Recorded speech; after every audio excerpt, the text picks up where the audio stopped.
আসসালামু আলাইকুম ওয়া রাহমাতুল্লাহি ওয়া বারাকাতুহু। ইন্নাল হামদালিল্লাহ নাহমাদুহু ওয়া নাস্তাঈনুহু ওয়া নাস্তাগফিরুহু ওয়া নাউযু বিল্লাহি মিন শুরুরি আনফুসিনা ومن سيئات أعمالنا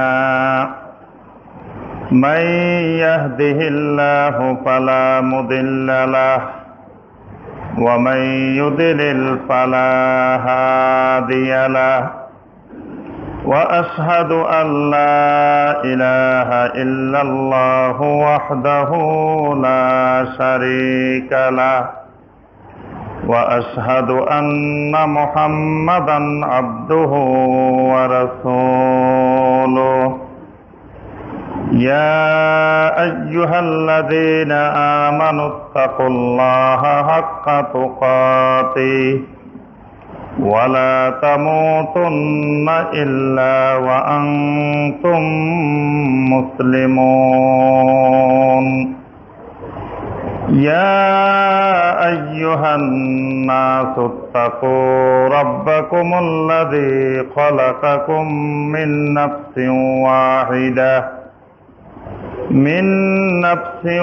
واحدة وخلق منها زوجها وبث منهما رجالا كثيرا ونساء واتقوا الله الذي تساءلون به والأرحام إن الله كان عليكم رقيبا يا أيها الذين آمنوا اتقوا الله وقولوا قولا سديدا يصلح لكم أعمالكم ويغفر لكم ذنوبكم ومن يطع الله ورسوله فقد فاز فوزا عظيما اللهم صل على محمد وعلى آل محمد كما صليت على إبراهيم وعلى آل إبراهيم إنك حميد مجيد اللهم بارك على محمد وعلى آل محمد كما باركت على إبراهيم وعلى آل إبراهيم إنك حميد مجيد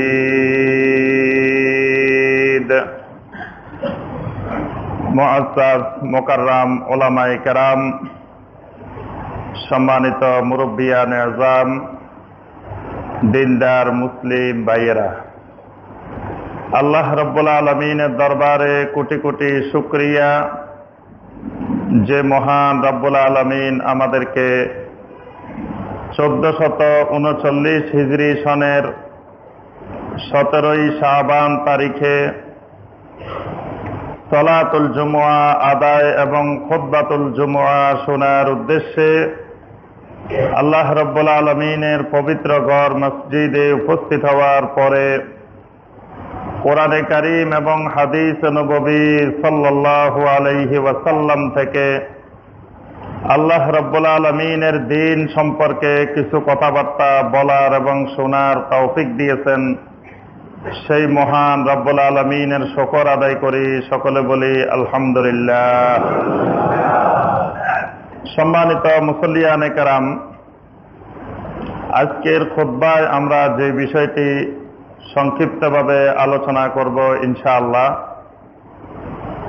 বিষয়টি আজকের প্রেক্ষাপটে এবং আন্তর্জাতিকভাবে আজকে যেই দিবসটি পালিত হচ্ছে, যে আজকে আন্তর্জাতিক বাণিজ্য দিবস, এই বাণিজ্য দিবস সংক্রান্ত কোরআন এবং সুন্নাহ এই ব্যাপারে অনেক ইসলামের দিক নির্দেশনা রয়েছে। ব্যবসা বাণিজ্যকে আল্লাহ সুবহানাহু ওয়া তাআলা হালাল করেছেন। এই ব্যবসা বাণিজ্যের ক্ষেত্রে ইসলামী নীতিমালা কি? আদ-দাওয়াবিত আল ইসলামিয়া লিল বুয়ু', ব্যবসা বাণিজ্যের জন্য ইসলামী নীতিমালা। কোরআন সুন্নাহর আলোকে আমরা সংক্ষিপ্তভাবে আজকের খুতবায় আলোচনা করব ইনশাআল্লাহ।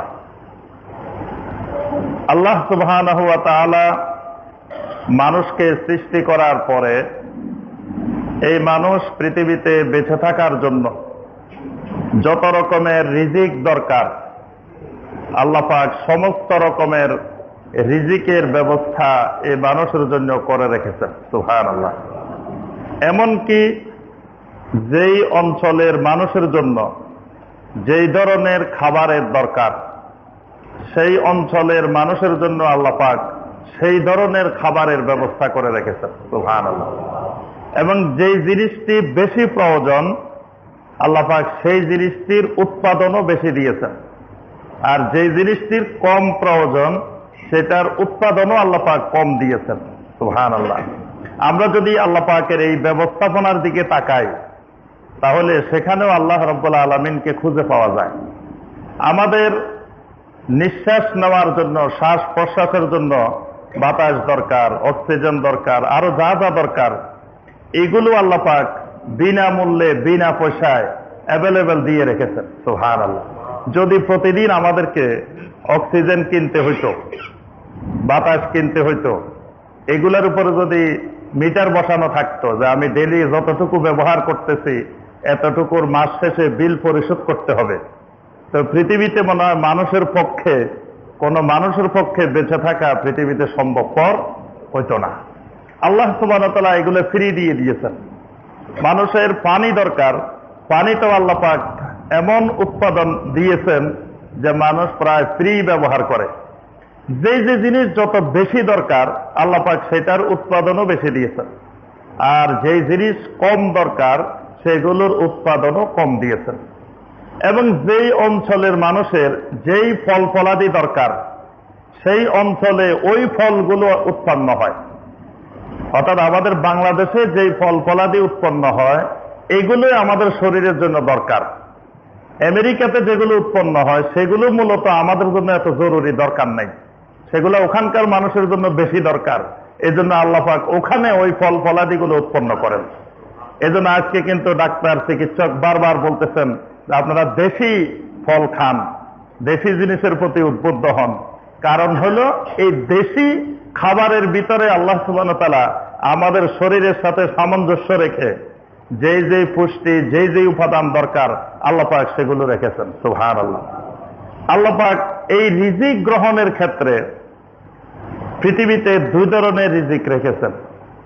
কিছু রিজিক আল্লাহ পাক আমাদের জন্য হালাল করেছেন, আর কিছু রিজিককে আল্লাহ সুবহানাহু ওয়া তাআলা আমাদের জন্য হারাম করে দিয়েছেন। তবে অনেক রিজিক এমন আছে যেগুলো আমাদের জন্য হারাম, কিন্তু আল্লাহ সুবহানাহু ওয়া তাআলার অন্য মাখলুকের জন্য হালাল। অর্থাৎ এগুলো আমরা খাই না, কিন্তু আল্লাহ সুবহানাহু ওয়া তাআলার অনেক মাখলুক সেগুলো খেয়ে জীবন ধারণ করে, সেগুলো খেয়ে বেঁচে থাকে। অর্থাৎ পৃথিবীতে আল্লাহ সুবহানাহু ওয়া তাআলা বেহুদা কোনো রিজিক সৃষ্টি করেন নাই। তবে মানুষ যেহেতু আশরাফুল মাখলুকাত, মানুষের শরীরে, মানুষের স্বভাবে, মানুষের মেজাজে, মানুষের প্রকৃতিতে যেই জিনিসগুলোর খারাপ তাসির রয়েছে, অর্থাৎ যেগুলো খেলে মানুষের শারীরিক ক্ষতি হতে পারে, মানসিক ক্ষতি হতে পারে, আখলাকগত, চরিত্রগত ক্ষতি হতে পারে, আল্লাহ সুবহানাহু ওয়া তাআলা ওই খাবারগুলোকে হারাম করেছেন। অর্থাৎ প্রত্যেকটা হারাম খাবারের পিছনে, হারাম রিজিকের পিছনে একটি মাকাসিদ শরিয়া রয়েছে। অর্থাৎ শরিয়ার একটা মূল মাকাসিদ, অবজেক্টিভস রয়েছে। যে কোনো একটা উদ্দেশ্যকে সামনে রেখে আল্লাহ সুবহানাহু ওয়া তাআলা এই জিনিসটি হারাম করেছেন। স্বাভাবিকভাবে কোনো উপকারী জিনিস আল্লাহ পাক মানুষের জন্য হারাম করেন নাই।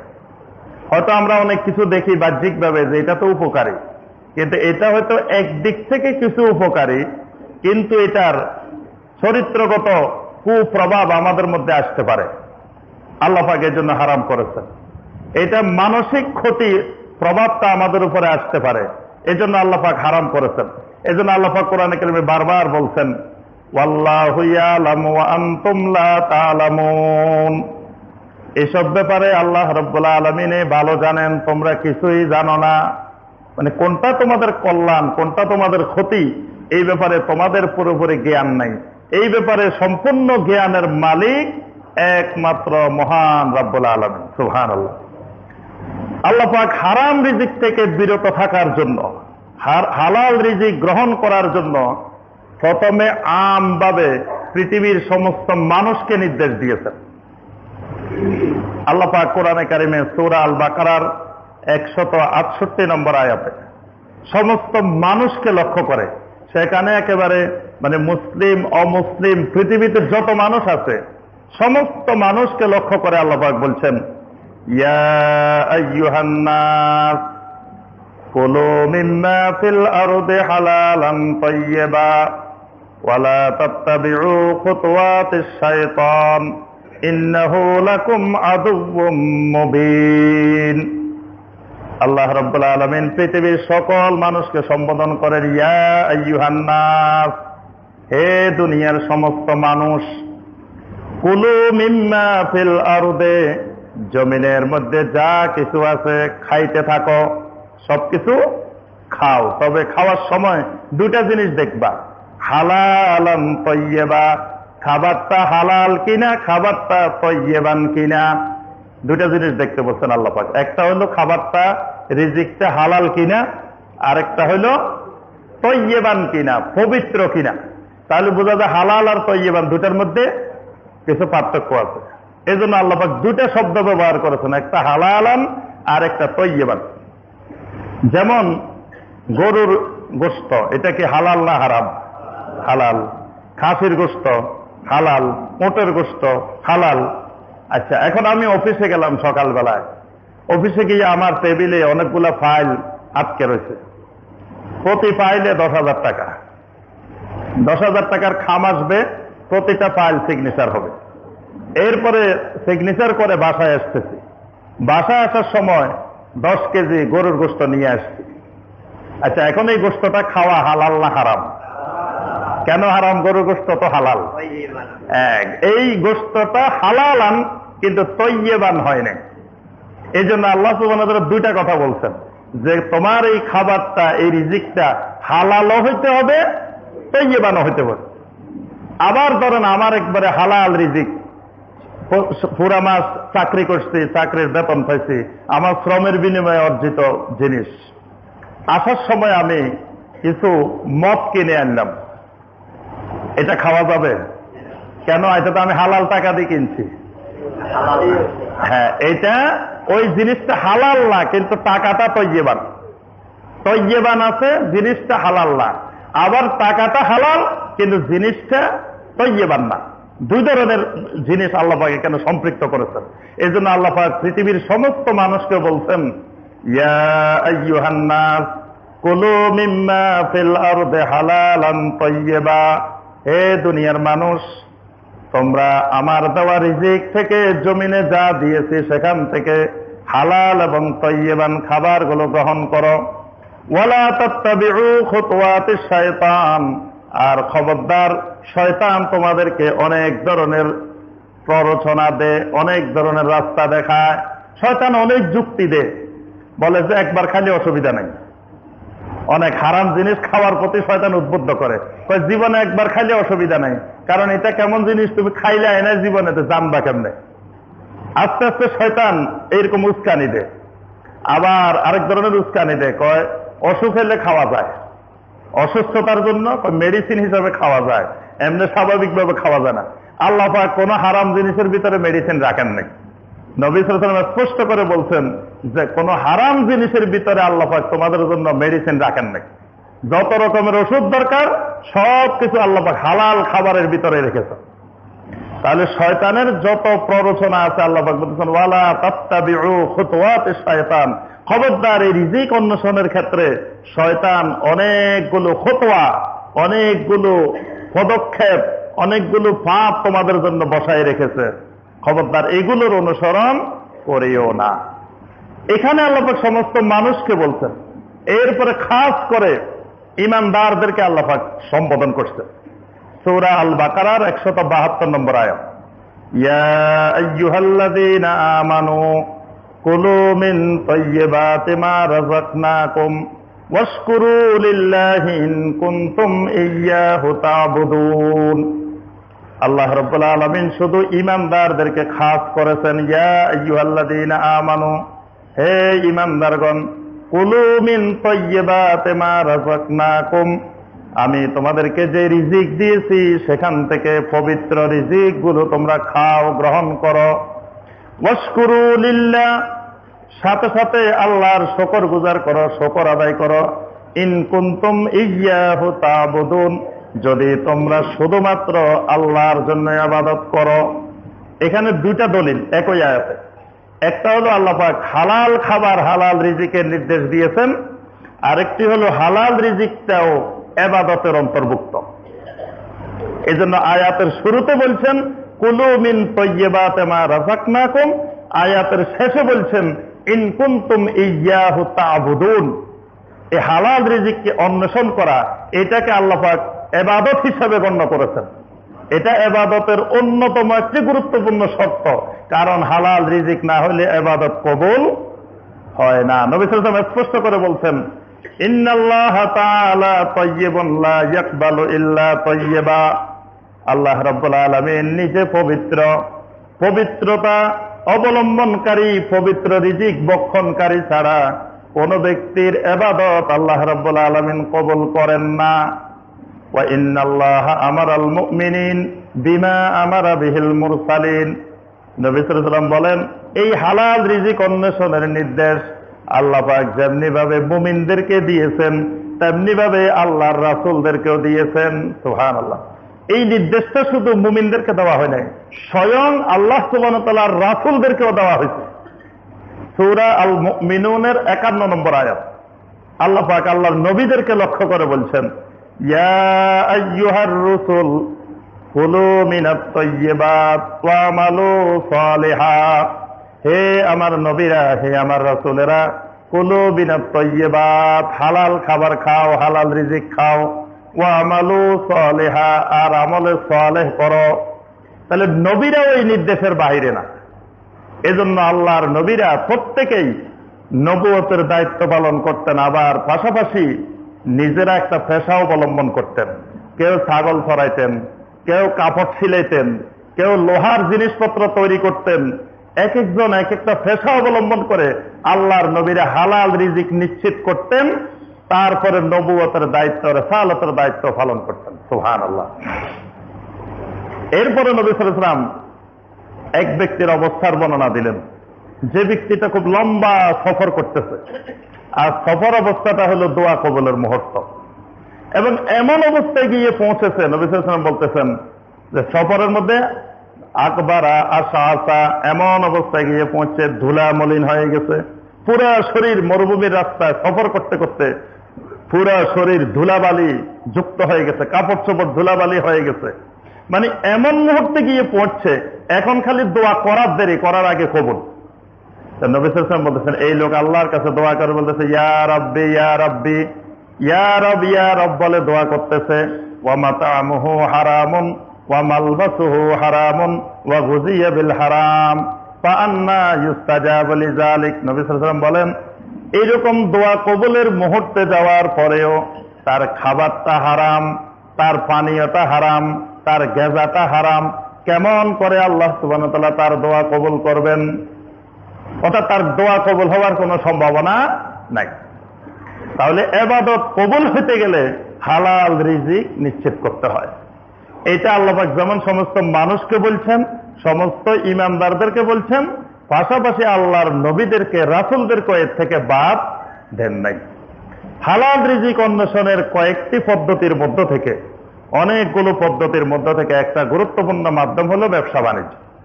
ব্যবসা বাণিজ্যটা ইসলামের দৃষ্টিতে হালাল। আল্লাহ পাক সূরা আল বাকারার 275 নম্বর আয়াতে কারিমা ইরশাদ করেন, ওয়া আহাল্লাল্লাহুল বাইয়া ওয়া হাররামার রিবা। আল্লাহ পাক তোমাদের জন্য ব্যবসা বাণিজ্যকে হালাল করে দিয়েছেন, সুদকে, রিবাকে তোমাদের জন্য হারাম করে দিয়েছেন। ব্যবসা বাণিজ্যকে হালাল করেছেন, সরাসরি আল্লাহ পাক আয়াত নাযিল করেই বলে দিয়েছেন যে তোমাদের জন্য এই ব্যবসা বাণিজ্যের মাধ্যমে রিজিক অন্বেষণ করা হালাল। তবে এর মধ্যে আবার অনেক হারামও লুকায়িত আছে। মানে ব্যবসা বাণিজ্যের গড়ে আমভাবে সব হালাল না, কিছু নীতিমালা আছে। এই নীতিমালার ভিত্তিতে যদি ব্যবসা বাণিজ্য হয় তাহলে হালাল। আর এই নীতিমালার বাহিরে গেলে, নীতিমালা লঙ্ঘন হইলে তখন ব্যবসা বাণিজ্যের মাধ্যমে উপার্জিত সম্পদও হালাল নয়। আমরা সংক্ষেপে জানবো এই নীতিমালাগুলো। 1 নম্বর নীতিমালা হলো ব্যবসা বাণিজ্যের ক্ষেত্রে সুদের সাথে সম্পর্কিত হওয়া যাবে না। এটা হলো 1 নম্বর শর্ত, যে ব্যবসা বাণিজ্যের ক্ষেত্রে কোনোভাবে সুদের ব্যবসাও করা যাবে না, সুদের সাথে ব্যবসা বাণিজ্যের কোনো সম্পর্কও রাখা যাবে না। যদি সুদের সাথে, রিবার সাথে সম্পর্ক থাকে তাহলে ওই ব্যবসা বাণিজ্যের মাধ্যমে উপার্জিত সম্পদ হালাল রিজিক হবে না, সেটা হবে হারাম রিজিক। আল্লাহ পাক কোরআনে কারিমে অনেকগুলো আয়াতে এই ব্যাপারে সুস্পষ্ট দিক নির্দেশনা দিয়েছেন যে এই সুদের আয়াতগুলো যেখানে আল্লাহ পাক ব্যবসা বাণিজ্যের কথা বলছেন, সাথে সাথে সুদের কথাও বলছেন। আহাল্লাহুল বাইয়া বলার সাথে সাথে ওয়া হাররামার রিবা, রিবার কথা, সুদের কথা আল্লাহ পাক একসাথে বলছেন। অর্থাৎ ব্যবসা বাণিজ্যের সাথে সুদের একটা গভীর সম্পর্ক আছে। এই জন্য আল্লাহ সুবহানাহু ওয়া তাআলা ব্যবসা বাণিজ্যকে হালাল করে, রিবাকে, সুদকে আল্লাহ পাক হারাম করে দিয়েছেন। এই জন্য আল্লাহ পাকের সাথে সাথে অনেকগুলো আয়াতে সুদের কথা বলছেন। অন্য সকল অপরাধের ব্যাপারে আল্লাহ পাক বলছেন তওবা করলে আল্লাহ পাক মাফ করে দেন, কিন্তু সুদের ব্যাপারে বলছেন তওবা করার পরেও সাথে সাথে মাফ হবে না। তওবা করার পরে ফাইলটা পেন্ডিং থাকবে, এটা সিগনেচার হবে না। আল্লাহ পাক আরো দেখবেন তওবার পরবর্তী তার অবস্থাটা কি। কারণ সুদের তওবাটা একদিনে করা যায় না, এক মুহূর্তে করা যায় না। সুদের তওবা করতে হলে অনেক সময় লাগবে। কেমনে সময় লাগবে? সুদের তওবা করতে হলে আমি যত মানুষ থেকে সুদ নিছি সবগুলা সুদ ফেরত দিতে হবে। তো এগুলো একদিনে ফেরত দেওয়া সম্ভব না। প্রথমে আমার কার কাছ থেকে নিছি ওগুলো খুঁজে বের করতে হবে, তারপরে তাকে পাওয়া গেলে তার কাছে ফেরত দিতে হবে, তাকে পাওয়া না গেলে তার ওয়ারিসদের কাছে ফেরত দিতে হবে, তার ওয়ারিসদেরকে পাওয়া না গেলে তার নামে আল্লাহর রাস্তায় সেটা ব্যয় করে দিতে হবে, দান করে দিতে হবে। দিয়ে আল্লাহর কাছে বলতে হবে, আল্লাহ তোমার অমুক বান্দা থেকে আমি অন্যায়ভাবে, হারাম ভাবে সুদ বক্ষণ করেছিলাম, কিন্তু তোমার বান্দাটাকে আজকে পাইতেছি না, তোমার বান্দার আমলনামায় এই সওয়াবগুলো পৌঁছাই দিই। তাহলে এই কাজগুলো কিন্তু একদিনে সম্ভব না। এই জন্য আল্লাহ পাক সুদের তওবার ব্যাপারে বলছেন যে ওয়ামান, এরপর আল্লাহ পাক বলছেন যে ব্যক্তি তওবা করে ছেড়ে দিবে, ওয়া আহাল্লাল্লাহুল বাইয়া ওয়া হাররামার রিবা ফামান জাআহু মাউইযাতুম মির রাব্বিহি ফান্তাহা, যে ব্যক্তি আল্লাহ সুবহানাহু ওয়া তাআলার উপদেশ পাওয়ার পরে ফিরে আসবে, মানে তওবা করে আসবে, ফালাহু মা সালাফা ওয়া আমরুহু ইলাল্লাহ, তার বিষয়টা আল্লাহ সুবহানাহু ওয়া তাআলার হাতে ন্যস্ত থাকবে। আল্লাহ পাক মাফ করে দিবেন এই কথা বলেন নাই। মানে এটা একটা জঘন্যতম অপরাধ যে এটা সাথে সাথে মাফ পাওয়ার সম্ভাবনা নাই। তওবা করার পরেও এটা ওয়া আমরুহু ইলাল্লাহ, এটা আল্লাহ সুবহানাহু ওয়া তাআলার হাতে ন্যস্ত থাকবে। আল্লাহ পাক তার পরবর্তী অবস্থা দেখে মাফ করবেন কি করবেন না এটা আল্লাহ পাক সিদ্ধান্ত নেবেন। ওয়ামান আদা ফাউলাইকা আসহাবুন নার হুম ফিহা খালিদুন, আল্লাহ পাক বলেন কোন ব্যক্তি কোরআনের আয়াত নাযিল হওয়ার পরেও যদি আবার সুদের সাথে সম্পর্কিত হয়, কোরআনের আয়াত পাইছে, আল্লাহর উপদেশ পাইছে, তারপরেও বলতেছে না এত তাড়াতাড়ি ছাড়া সম্ভব হবে না, আরো কিছুদিন সময় লাগবে, আরো 10 বছর যাক, আরো 20 বছর যাক, একবার কিছু টাকা পয়সা বড় আকারে করিনি, তারপরে ছেড়ে দিব আর প্রতি বছর হজে চলে যাব বা প্রতি বছর উমরায় চলে যাবো, তাহলে এমনি মাফ হয়ে যাবে। এইরকম যদি কেউ ডিসিশন নেয়, আল্লাহ পাক বলেছে এই লোকটাকে আমি জাহান্নামে এমন ভাবে ঢুকাবো আর কোনোদিন বের হওয়ার সম্ভাবনা নাই। নাউযুবিল্লাহ। কয়েকটা অপরাধের ব্যাপারে আল্লাহ পাক হুম ফিহা খালিদুন ব্যবহার করছেন। মুমিনের কোন গুনার ব্যাপারে আল্লাহ পাক সহজে হুম ফিহা খালিদুন ব্যবহার করেন নাই। কয়েকটা গুরুতর অপরাধ, একটা হলো কোন মুমিনকে হত্যা করা। কোন মানুষ যদি, এক মুমিন যদি আরেকজন মুমিনকে অন্যায়ভাবে হত্যা করে, মেরে ফেলে, তাহলে আল্লাহ পাক বলছেন ওয়ামাই ইয়াকতুল মুমিনাম মুতাআম্মিদান ফাজাযাউহু জাহান্নাম খালিদান ফিহা। যে ব্যক্তি ইচ্ছাকৃতভাবে কোন মুমিনকে হত্যা করবে তাকে জাহান্নামে এমন ভাবে ঢুকানো হবে খালিদান ফিহা, আর বের হওয়ার সম্ভাবনা নাই, স্থায়ীভাবে জাহান্নাম। আরেকটা ব্যাপারে আল্লাহ পাক বলছেন সম্পত্তি বন্টনের ব্যাপারে যদি ডাইনে বামে করে, আল্লাহর বন্টন পদ্ধতি না মেনে নিজের মত অনুযায়ী বন্টন করে, সামান্য কিছু ডাইনে বামে এদিক সেদিক করে, এই ব্যক্তির ব্যাপারে আল্লাহ পাক বলছেন ওয়ামাই ইয়াসিল্লাহা ওয়া রাসূলাহু ওয়া ইয়াতাআদ্দা হুদুদাহু ইউদখিলহু নারান খালিদান ফিহা। এই লোক জাহান্নামে এমন ভাবে ডুববে খালিদান ফিহা, আর বের হওয়ার সম্ভাবনা নাই। আরেকটা অপরাধ বলছেন সুদের ব্যাপারে, যে সুদের ব্যাপারে আয়াত নাজিলের পরে তারপরেও যদি কেউ সুদ খায়, সুদের সাথে সম্পর্ক রাখে, তাহলে ফাউলাইকা আসহাবুন নার হুম ফিহা খালিদুন। এই লোকদের ব্যাপারে আল্লাহ পাক খালিদুন ব্যবহার করছেন। এরপরে এসে আল্লাহ পাক আরো কঠিন ধমক দিচ্ছেন। আল্লাহ পাক বলছেন ইয়া আইয়ুহাল্লাযীনা আমানুত্তাকুল্লাহ ওয়া যারু মা বাকিয়া মিনার রিবা ইন কুনতুম মুমিনিন। হে ঈমানদারগণ, আল্লাহকে ভয় করে তাকওয়া অবলম্বন করে সুদ ছেড়ে দাও। ইন কুনতুম মুমিনিন, যদি তোমরা সত্যিকারের মুমিন হও। যদি মুমিন হও তো আয়াত নাজিলের, এই আয়াত নাজিলের সাথে সাথে সুদ ছেড়ে দাও। কিন্তু তারপরেও যদি মনে করো না সুদ ছাড়া যাবে না, ফাইল্লাম তাফালু, যদি সুদ ছাড়তে না পারো, ফাযানু বিহারবিম মিনাল্লাহি ওয়া রাসূলিহি, তাহলে আল্লাহ এবং আল্লাহর রাসূলের বিরুদ্ধে যুদ্ধ করার জন্য প্রস্তুতি নাও। আল্লাহ এবং রাসূলের বিরুদ্ধে যুদ্ধ করো। তা আল্লাহ এবং রাসূলের বিরুদ্ধে যুদ্ধ করে আবার ওই লোক জান্নাতে যাবে, আবার নাজাত পাবে, এটা সম্ভাবনা আছে। আল্লাহ এবং রাসূলের মাধ্যমেই তো জান্নাত, জান্নাতের মালিক আল্লাহ সুবহানাহু ওয়া তাআলা, জান্নাত দিবেন নবী সাল্লাল্লাহু আলাইহি ওয়াসাল্লামের তরিকায়। এন্ড আল্লাহ রাসূলের বিরুদ্ধে আমি যুদ্ধ করতে থাকলাম, জান্নাত পাওয়ার সম্ভাবনা তার নাই। এই জন্য আল্লাহ পাক কথাটা বলছেন ফাযানু বিহারবিম মিনাল্লাহি ওয়া রাসূলিহি। অসংখ্য হাদিসে নবী সাল্লাল্লাহু আলাইহি ওয়াসাল্লাম সুদের ব্যাপারে বলছেন। মেরাজের রাত্রিতে নবী সাল্লাল্লাহু আলাইহি ওয়াসাল্লামকে সুদখোরদের শাস্তি সম্পর্কে দেখানো হয়েছে। আল্লাহ রাসূল সাল্লাল্লাহু আলাইহি ওয়াসাল্লাম বলেন আতাইতু লাইলাতান উসরিয়া বি আলা কওমিন, আমাকে মেরাজের রাত্রিতে এমন কিছু লোকের সামনে দিয়ে আনা হইল, বুতুনহুম কাল হাইয়াত, আমি দেখলাম এদের পেটগুলো বিশাল বিশাল, বুতুনহুম কাল বুয়ুত, তাদের পেটগুলো বিশাল বিশাল ঘরের মতো, মানে এক একটা পেট এক একটা বিশাল বাড়ির মতো। ফিহাল হাইয়াত, এর ভিতরে সর্পগুলো ঢুকতেছে আর বের হইতেছে পেটের ভিতর থেকে। আমি জিজ্ঞাসা করলাম ভাই জিবরাইলেরা কারা? জিবরাইল আলাইহিস সালাম বলেন হাউলা ইয়াকলাতুর রিবা, এরা হলো আপনার উম্মতের সুদখোরেরা, এরা হলো আকলাতুর রিবা, যারা সুদখোর, যারা সুদের সাথে সম্পর্ক রাখতো, এই মানুষগুলার শাস্তি। সুদের সাথে যত রকমের লোক সম্পর্ক থাকে সবার উপরে আল্লাহ লানত। এজন্য নবী সাল্লাল্লাহু আলাইহি ওয়াসাল্লাম বলেন লানাল্লাহু আকিলার রিবা ওয়া মুকিলাহু ওয়া শাহিদাইহি ওয়া কাতিবাহু, যে সুদ খায় তার উপরেও আল্লাহ লানত, যে সুদ দেয় তার উপরেও আল্লাহ লানত, যে সুদের সাক্ষী থাকে তার উপরেও আল্লাহ লানত, যে সুদের কাগজপত্র লিখে দেয় তার উপরেও আল্লাহ লানত। অর্থাৎ সুদের সাথে যত রকমের সম্পৃক্ততা আছে সবার উপরে আল্লাহ সুবহানাহু ওয়া তাআলার লানত। তাহলে বোঝা যায় সুদটা কত বড় জঘন্যতম অপরাধ। কিন্তু অত্যন্ত আফসোসের বিষয়, নবী সাল্লাল্লাহু আলাইহি ওয়াসাল্লাম বলেন কিয়ামতের আগে আমার উম্মতরা কিছু জিনিসকে হালাল বানায় ফেলবে। তারা সুদকে হালাল বানায় ফেলবে, গান বাজনাকে হালাল বানায় ফেলবে, মদকে তারা হালাল বানায় ফেলবে, রেশমি কাপড়কে তারা হালাল বানায় ফেলবে। আজকে আমরা দেখি যে সুদকে অনেকে বিভিন্ন ব্যাখ্যা দিয়ে হালাল বানায় ফেলায়, বলে যে নবী সাল্লাল্লাহু আলাইহি ওয়াসাল্লামের যুগের সুদ আর এই যুগের সুদ দুইটা এক জিনিস না। এরকম ব্যাখ্যা মাঝে মাঝে আমরা শুনি। কাদের থেকে শুনি?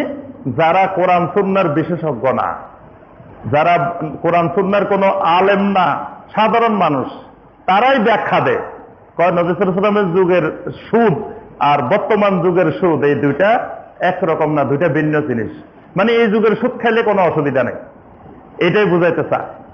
তারপরে কেউ কেউ ব্যাখ্যা দেন যে সুদ তো যিনি দিচ্ছেন তিনি তো খুশি হয়ে দিচ্ছেন।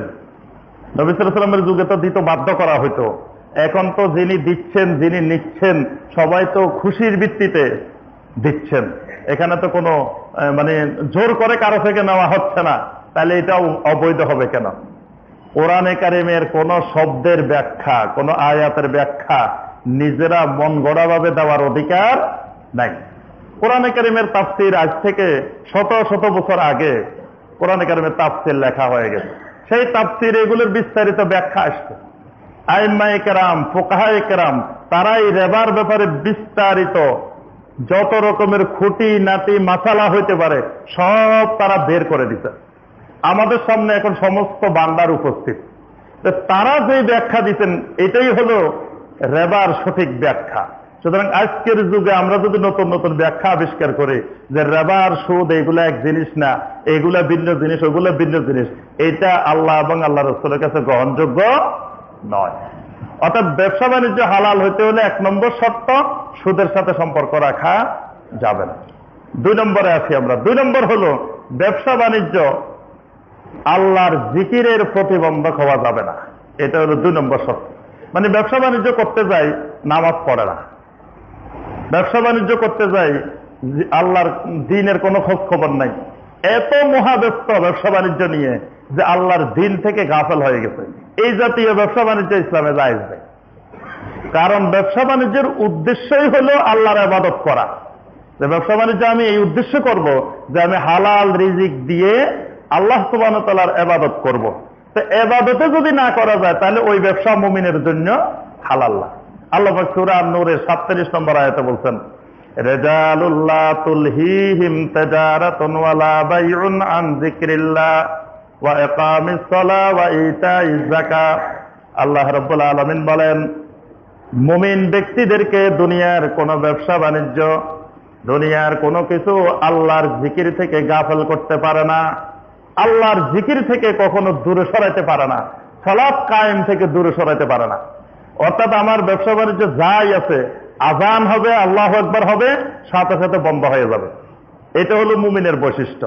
কিন্তু আযান হয়ে গেছে, জামাত শুরু হয়ে গেছে, তারপরেও আমার ব্যবসা বাণিজ্য চলতেই আছে, এই ব্যবসা বাণিজ্য মুমিনের জন্য বৈধ না। সেটা যতই হালাল জিনিসের ব্যবসা হোক, যতই আমার উদ্দেশ্য সৎ থাকুক, কিন্তু আল্লাহর জিকিরের সলাতের প্রতিবন্ধক হইলে তাহলে সেই ব্যবসা আমার জন্য হালাল হবে না। আর দেখবেন যে সারাদিন আপনার কাস্টমারের খবর নাই, যখন আযান হয়েছে দেখতেছেন দোকান ভর্তি, দোকান ভরপুর, খালি আসতেছে, তখন আর লোভ সামলাইতে পারে না, মনে করে যে এই তো এদেরকে শেষ করে যাই, শেষ করে যাই, এই শেষ করতে করতে আপনার জামাতও যাবে, ওয়াক্তও যাবে। এই জন্য যতই তখন ব্যবসা হোক, একজন মুমিনের কাজ হবে সমস্ত ব্যবসা বন্ধ করে দিতে হবে। যেমন জুমার নামাজের ব্যাপারে আল্লাহ পাক সরাসরি আয়াত নাযিল করেছেন, ইয়া আইয়ুহাল্লাযীনা আমানু ইযা নুদিয়া লিস-সালাতি মিন ইয়াউমিল জুমআহ ফাসআউ ইলা যিকরিল্লাহি ওয়া যারুল বাইহ। তোমরা যখন জুমার নামাজের জন্য আযান হয়, ডাক দেওয়া হয়, আল্লাহর জিকিরের দিকে দৌড় দাও, ওয়া যারুল বাইআ, ব্যবসা বাণিজ্য সব ছেড়ে দাও। অর্থাৎ আযান হলেই ব্যবসা বাণিজ্য ছেড়ে দিতে হবে। এটা হলো ব্যবসা বাণিজ্য হালাল হওয়ার 2 নম্বর নীতিমালা। 3 নম্বর নীতিমালা হলো ব্যবসা বাণিজ্যের ক্ষেত্রে বড় একটা ক্ষতিকর দিক হলো মিথ্যা বলা। মিথ্যা না হলে ব্যবসায় হয় না। অনেকে বলে যে হুজুর মিথ্যা না বললে তো ব্যবসায় করা যাবে না। মানে ব্যবসাটার আরেক নাম মিথ্যা। যে যত সুন্দর করে গুছায় মিথ্যা বলতে পারে সে তত বুদ্ধিমান, সে তত ভালো ব্যবসায়ী, বড় ব্যবসায়ী। যত মানুষের সাথে মিথ্যা কথা বলা যায়। এই জন্য আল্লাহ রাসূল সাল্লাল্লাহু আলাইহি ওয়াসাল্লাম হাদিসের মধ্যে বলছেন, ইন্নাত তুজ্জারা ইউবআসুনা ইয়াওমাল কিয়ামাতি ফুজ্জারান, কিয়ামতের ময়দানে ব্যবসায়ীরা উঠবে ফুজ্জারান, পাপী হিসাবে। কিয়ামতের ময়দানে ব্যবসায়ীরা আল্লাহর দরবারে পাপী হিসাবে, ফুজ্জার হিসাবে কিয়ামতের ময়দানে দাঁড়াবে। তবে কয়েকজন লোক ছাড়া, ইল্লা মানিত্তাকাল্লাহ ওয়া বাররা ওয়া সাদাকা। ওই মানুষগুলা, ওই ব্যবসায়ীগুলা বাদ দিয়ে যারা আল্লাহর তাকওয়া অবলম্বন করে ব্যবসা করে, যারা নেককার, যাদেরকে ব্যবসা বাণিজ্য আল্লাহর জিকিরের প্রতিবন্ধক করে না, ও সাদাকা, যারা সত্য কথা বলে, সত্যভাবে ব্যবসা করে, এরা ছাড়া বাকি ব্যবসায়ীরা কিয়ামতের ময়দানে ফুজ্জার হিসাবে আল্লাহর কাছে দাঁড়াবে। তিন ব্যক্তির ব্যাপারে নবী সাল্লাল্লাহু আলাইহি ওয়াসাল্লাম বলেন, এই তিন ব্যক্তিকে আল্লাহ পাক কিয়ামতের ময়দানে কথা বলবেন না, এদেরকে পবিত্র করবেন না, এদের দিকে আল্লাহ সুবহানাহু ওয়া তাআলা তাকাবেন না। এদের মধ্যে এক শ্রেণীর মানুষ হলো আল মুনফিকু সালাতাহু বিল হালফিল কাযিবে, মিথ্যা কসমের মাধ্যমে যারা ব্যবসা বাণিজ্য করে।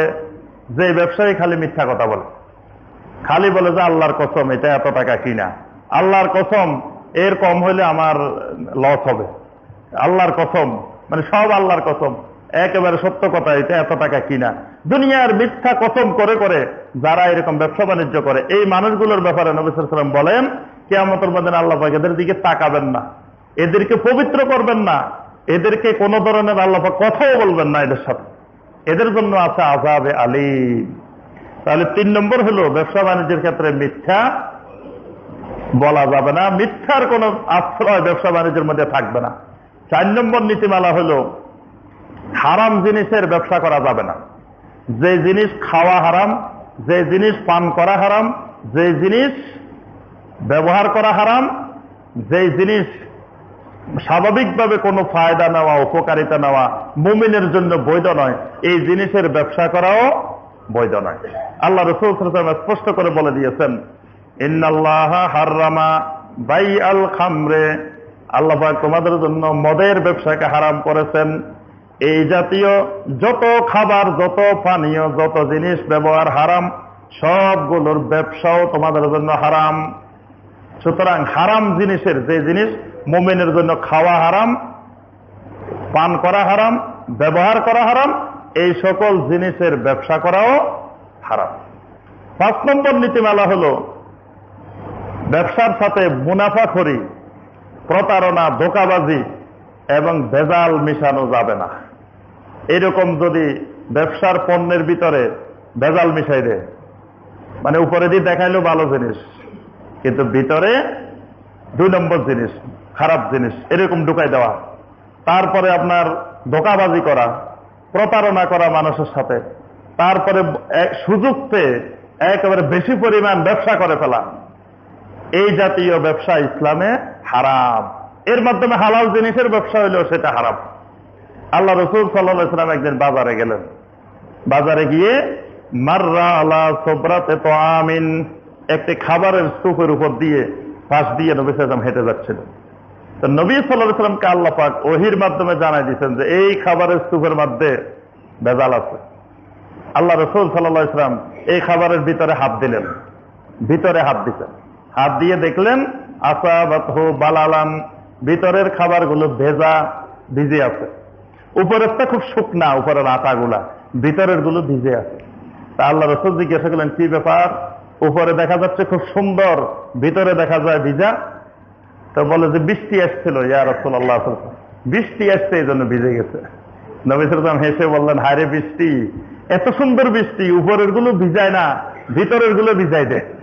এমন বৃষ্টি তো আমি রাসূল জীবনে দেখি না, যে উপরের গুলো খুব শুকনা, ভিজে নাই, ভিতরে ভিজে গেছে। এইটা কেমন ধরনের বৃষ্টি? বৃষ্টি তো আগে উপরের গুলো ভিজাইবো, তারপরে নিচের গুলা। এরপরে নবী সাল্লাল্লাহু আলাইহি ওয়াসাল্লাম বললেন, ফাহাল্লা জাআলতাহু ফাওকা তাআম, যেগুলো ভিজে গেছে ভালো কথা, বৃষ্টি ভিজাই দিছে, তো তুমি ভিজাগুলা উপরে রাখতা, শুকনাগুলা নিচে রাখতা, তাহলে যে মানুষ ভিজাটা দেখে কিনতো সে শুকনাটা পেলে আরো খুশি হইতো। এখন তুমি উপরে শুকনাটা দেখাইবা, দিবা ভিজাগুলা, তাহলে তো এই মানুষের সাথে ধোঁকাবাজি, প্রতারণা করা হলো, ভেজাল মিশানো হলো। এরপরে নবী সাল্লাল্লাহু আলাইহি ওয়াসাল্লাম নীতিমালা বলে দিলেন, মান গাসসানা ফালাইসা মিন্না, আমার যে উম্মত এই ধরনের প্রতারণা করে, ধোঁকাবাজি করে, সে আমার উম্মতের এই অন্তর্ভুক্ত নয়, সে আমার উম্মত থেকে বাদ। কিয়ামতের ময়দানে তাকে আমার উম্মত হিসেবে পরিচয় দেওয়া যাবে না, সে উম্মত থেকে, লিস্টের থেকে বাদ। আজকে আমাদের অনেক ব্যবসায়ী ভাইদেরকে আমরা দেখি এই কাজ করে, যে উপরে যে ভালো জিনিস ভিতরে দুনিয়ার 2 নম্বর জিনিস ঢুকাই দেন। তারপরে যে কোনো বাজারে যাবেন, দেখবেন যে এই ধোঁকাবাজিতে, প্রতারণা এবং ভেজাল, এই যে ফরমালিন মিশানো বিভিন্ন কিছু মিশায়ে আপনার মানুষের সাথে ধোঁকাবাজি, প্রতারণা, ভেজাল মিশায়ে ব্যবসা। রমাদান মাস আসতেছে সামনে, দেখা যায় আমাদের অনেক ব্যবসায়ী ভাই রমজান মাস আসতেছে, অথচ মুমিনদের জন্য তারা দাম কমাই দিবেন, মুমিনদেরকে ভালো জিনিস সাপ্লাই দিবেন, কিন্তু দেখা যায় রমজান আসতেছে অনেক মুসলিম ব্যবসায়ী জিনিসের দাম বাড়াই দিচ্ছেন, তারপরে আবার ভালো জিনিস না দিয়ে খারাপ জিনিসের সাপ্লাই দিচ্ছেন। পৃথিবীর অনেক দেশে, আলহামদুলিল্লাহ অনেক দেশে রমাদান মাস আসলে অনেক ব্যবসায়ীরা তাদের জিনিসের দাম অনেক কমায় দেন, কিন্তু আমাদের দেশে দেখি আমরা ব্যতিক্রম। আমাদের দেশে রমজান মাস আসলে জিনিসের দাম বাড়াই দেওয়া হয়, মুমিনদেরকে কষ্ট দেওয়া হয়। অথচ রমজান আসলে মুমিনদেরকে কিভাবে এহসান করা যায়, মুমিনদের প্রতি কিভাবে রহম করা যায়, কিভাবে কত কমাই দেওয়া যায়, ব্যবসায়ী মুমিনেরা এই চেষ্টা করবেন। কিন্তু আমাদের মুমিন ব্যবসায়ীরা দেখি উল্টা, আমাদের মুমিন ভাইয়েরা, মুমিন ব্যবসায়ী ভাইয়েরা এইটা আরো বাড়াই দিতে থাকেন, মুমিনদেরকে কষ্ট দিতে থাকেন। রমজান মাস আসলে সবাই আগে থেকে আমরা আমাদের মানসিকভাবে রেডি হয়ে গেছি, আমরা সবাই জানি যে এই দেশের আমাদের ভাইয়েরা এরকম, সবাই রমজান আসার আগে কিনা শুরু করে দেয়, কয় রমজান আসলে পেঁয়াজের দাম বেড়ে যাবে, এটার দাম বেড়ে যাবে, এটার দাম বেড়ে যাবে। তো এগুলো বাড়বে কেন? এই দেশে আমরা মুসলিম দেশে বসবাস করি, মুমিনের দেশে, আমাদের ব্যবসায়ীরা অধিকাংশ মুসলিম। তো এই দেশে তো আরো কমে যাওয়ার কথা, যে রমজান মাস আসছে মুমিনদের চাহিদা বাড়বে, মুমিনদের জিনিসগুলো একটু কমে পাক, যাতে সুন্দরভাবে সিয়াম পালন করতে পারে, আল্লাহর ইবাদত করতে পারে। এইটাও ইসলামে হারাম, যে মুমিনদেরকে জিম্মি করে কষ্ট দিয়ে জিনিসের দাম বাড়াই দেওয়া। এই জন্য ব্যবসার ক্ষেত্রে একটি নীতিমালা হলো আপনার মজুদদারি, এটা ইসলামে সম্পূর্ণরূপে হারাম। নবী সাল্লাল্লাহু আলাইহি ওয়াসাল্লাম বলেন, মান ইহতাকারা তাআম 40 লাইলা, যে ব্যক্তি 40 দিন কোন খাবার মজুদ করে রাখে, মানে বাজারে সাপ্লাই দেয় না, এটাকে আটকে রাখছে, স্টক করে রাখছে, এই জাতীয় ব্যবসায়ী যারা, এদের ব্যাপারে নবী সাল্লাল্লাহু আলাইহি ওয়াসাল্লাম ফাকাত বারিয়া মিনাল্লাহি ওয়া বারিয়া মিনহু, এই ব্যক্তির জিম্মাদারি থেকে আল্লাহ পাক সম্পূর্ণরূপে মুক্ত। অর্থাৎ এই ব্যক্তির সাথে আল্লাহর সাথে কোনো সম্পর্কই নেই, আল্লাহর সাথে সম্পর্ক বিচ্ছেদ হয়ে যায় যে আল্লাহর বান্দাদেরকে কষ্ট দেয়। কারণ বান্দাদের রিজিক দেওয়ার দায়িত্ব কার? আল্লাহ সুবহানাহু ওয়া তাআলা।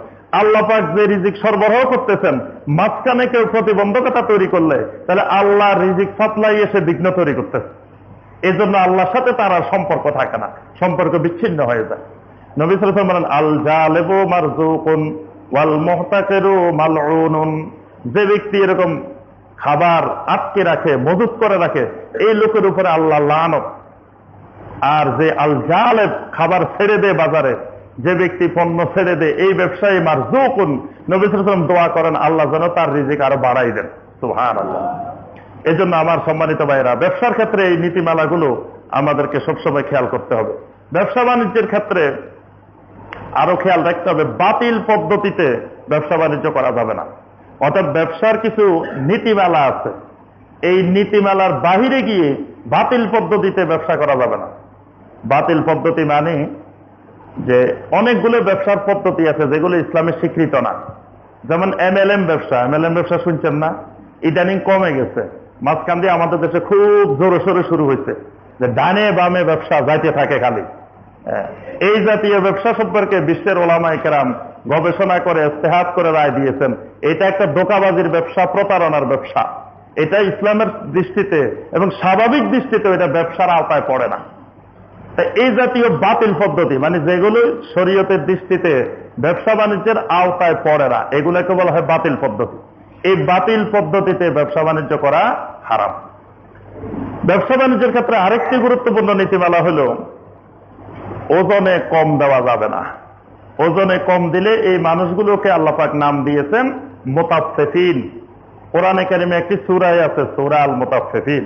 আল্লাহ পাক বলেছেন ওয়াইলুল লিল মুতাফফিফিন, যারা এরকম মানুষদেরকে কম দেয়, নেওয়ার সময় বেশি নিয়ে দেওয়ার সময় কম দেয়, এই মানুষগুলো ধ্বংস হয়ে যাক। এই মানুষগুলোর জন্য আল্লাহ পাক স্বয়ং নিজেই বদদোয়া দিতেন। এবং শুআয়ব আলাইহিস সালামের কওম এই জাতীয় কাজ করত। ওই কওমের, আজ থেকে দেখেন শত শত বছর আগে, হাজার হাজার বছর আগে, সেই শুআয়ব আলাইহিস সালামের কওম ওজনে কম দিত। এই জন্য শুআয়ব আলাইহিস সালাম তার দাওয়াতের মধ্যে এই ওজনে কম দেওয়ার বিষয়টা উল্লেখ করেছেন। আজকে আমরা দেখি হাজার হাজার বছর পরেও আমাদের মুসলমান ব্যবসায়ী, মুসলিম ব্যবসায়ী ওজনে কমবে। দেখা যায় 1 কেজি কিনলে পাওয়া যায় 900 গ্রাম, কিন্তু যে সময় দিতেছে মনে হতেছে 1100 গ্রাম দিচ্ছে, আরো 100 গ্রাম বেশি দিতেছে। বলে যে হুজুর দেখেন আপনার হুজুর মানুষ বেশি করে দিলাম। পরে দেখি অন্য দোকানে কিনে যাই মাপাইলে 900 গ্রাম, মহব্বত করি আরো 100 গ্রাম কম দিছে। অর্থাৎ মুমিনদের আখলাক, মুমিনদের চরিত্র এত নিম্ন স্তরে চলে গেছে যে সেই তুলনায় দেখা যায় আরেকটা অমুসলিম ব্যবসায়ী এই কাজটা কম করতেছে। এই জন্য দেখবেন অধিকাংশ বাজারে আজকে মুসলিম ব্যবসায়ীদের ব্যবসা থাকে না, কয়দিন চলে জোরে সোরে শেষ। কিন্তু অমুসলিমেরা কিন্তু নিয়মিত ভালো ব্যবসা করে যাইতেছে, কারণ তারা মানুষকে ঠকানোর প্রবণতাটা কম, আর আমাদের মুসলিম ভাইদের ঠকানোর প্রবণতাটা বেশি। এই জন্য তাদের ব্যবসা অল্প দিনে ধ্বংস হয়ে যায়, কিছুদিন ব্যবসা করে পরে আর নাই। এই জন্য এই জিনিসটি ভালোভাবে খেয়াল রাখতে হবে যে আল্লাহর বান্দাদেরকে কোনো অবস্থায় কম দেওয়া যাবে না। সম্মানিত ভাইরা, আমরা আর আলোচনা দীর্ঘায়িত করবো না। সর্বশেষ কথা হলো যে আল্লাহ পাক আমাদেরকে হালাল রিজিকের যে পন্থাগুলো রেখেছেন, আমরা সবসময় চেষ্টা করব যে হালাল রিজিকের মাধ্যমে আমরা জীবন নির্বাহ করার। আর সম্মানিত ব্যবসায়ী ভাইদের প্রতি অনুরোধ, পবিত্র মাহে রমাদান উপলক্ষে আমরা আমাদের মুমিন ভাইদের প্রতি রহম করি, তাহলে আল্লাহ আমাদের উপরে রহম করবেন। আমরা আমাদের জিনিসপত্রের দাম কমায় দেওয়ার চেষ্টা করি, তারপরে ভালো জিনিসগুলো সাপ্লাই দেওয়ার আমরা চেষ্টা করি, সাপ্লাই আমরা বাড়াই দিই রমজান মাসে, যাতে আল্লাহর বান্দারা মুমিনেরা কষ্ট না পায়। আল্লাহ পাক আমাদের সবাইকে তৌফিক দান করুন। আমিন ইয়া রাব্বাল আলামিন। আসসালামু আলাইকুম ওয়া রাহমাতুল্লাহি ওয়া বারাকাতুহু।